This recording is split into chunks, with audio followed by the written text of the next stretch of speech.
Muslims today are labeled as terrorists. Many a times, two different labels are given for the same activity of that same individual. About 60, 70 years ago, before India got its freedom, the country where I come from, the Britishers were ruling India. There were many Indians who were fighting for the freedom of the country. These people, by the British government, they were called as terrorists. But the common Indians, we call them as freedom fighters, as patriots. Same people, same activity, but two different labels. If you agree with the view of the British government that they had a right to rule over India, then you have to call these people as terrorists. But if you agree with the view of the common Indians that the Britishers came to India to do business, they have no right to rule over us, then you'll have to call these people as patriots, as freedom fighters. Same people, same activity, but two different labels.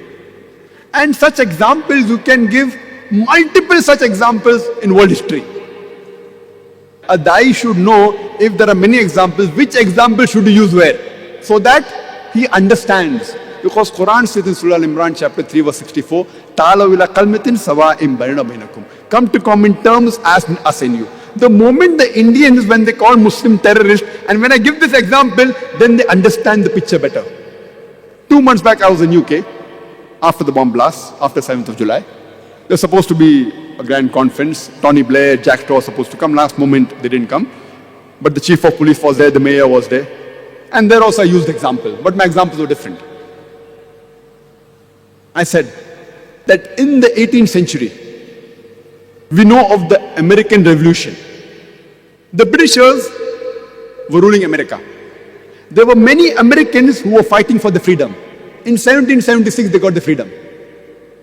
And top of the line were Benjamin Franklin, George Washington. They were called as terrorist number 1 by the British government. The person who was terrorist number 1, George Washington, later on, he becomes the president of USA. Imagine, terrorist number 1 becomes the president of USA. And he is an example for all the presidents to follow, including George Bush.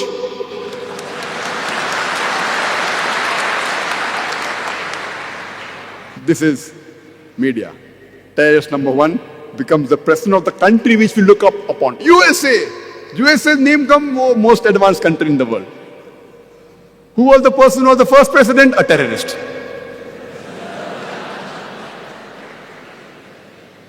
We have the example of Nelson Mandela. Before New South Africa was formed, South Africa was relieved from the white apartheid government. Nelson Mandela, by the white apartheid government, he was imprisoned for 25 years in Robben Islands. He was called as terrorist number 1. Later on, when South Africa gets its freedom from the white apartheid government, he is made the president of New South Africa. And later on, he gets the Nobel Prize for Peace. And he doesn't get a Nobel Prize for Peace for a new activity. Not that he was a terrorist first and then he did some good activities and a bad person has become a good person. No, no. For the same activity for which he was called a terrorist, after a few years, he gets the Nobel Prize for Peace. It is weird. Same activity for which he was imprisoned for 25 years. He was called as terrorist. For the same activity later on, he gets the Nobel Prize for Peace. So this is how the media can convert day into night, black into white, hero into a villain, and a villain into a hero. In short, whoever is in power, whatever he says, turns out to be the gospel truth. We know when Hitler was invading Europe, many countries were resisting. Even France, they resisted. These French people, by the Germans, they were called as terrorists. This is how the media paints a picture. Unfortunately, we Muslims, unfortunately, we are way behind. We should know how to turn the tables over.